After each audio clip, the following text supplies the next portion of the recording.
Welcome back, collectors. Today, let's talk about two very different notes. The first note is a Series 1923 silver certificate, and as you can see, it is a star note.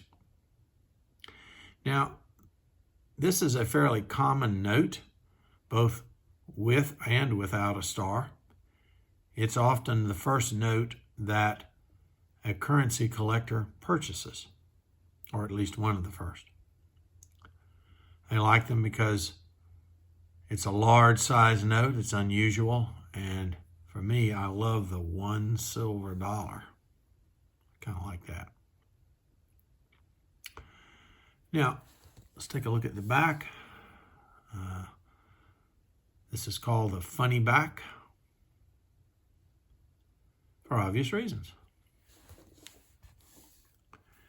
Now, I'll probably send this note in for grading. It will not add any value to the note, but as you know, I collect large star notes, and I want all of my notes to be graded. So eventually, I will probably send this one in. I don't think it'll grade better than, I don't know, an 8, maybe a 10. I might be surprised, but I don't think so. This note has an awful lot of wear. Since I already have the note back from the grader, I decided to show it to you. It came back a 12, and I'm pretty happy about that.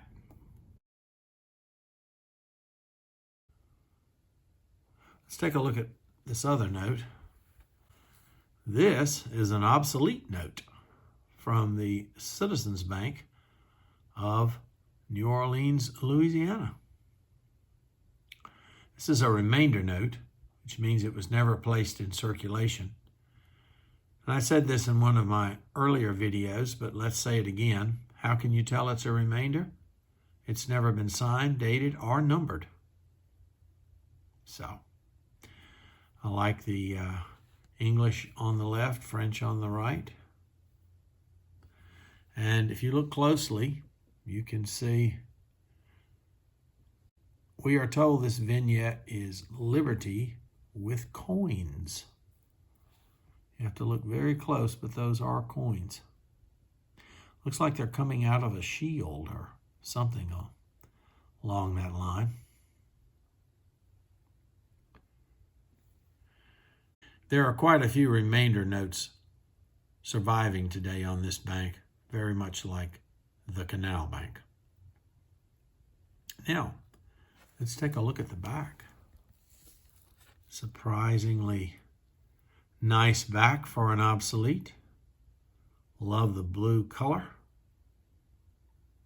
Also, I've never noticed a note with the serial number, or a space for a serial number, I should say in this case, on the back of the note.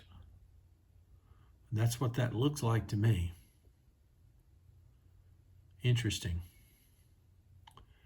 Really appreciate all this engraving work too. These notes are not expensive. I bought this note for less than $50. So if you find one, don't overpay for it. This note would probably be maybe AU. It does have a few little folds like in the corners and a little bit of handling. So, but all in all, a very nice note. Would like to thank Stupluback for telling me about this note.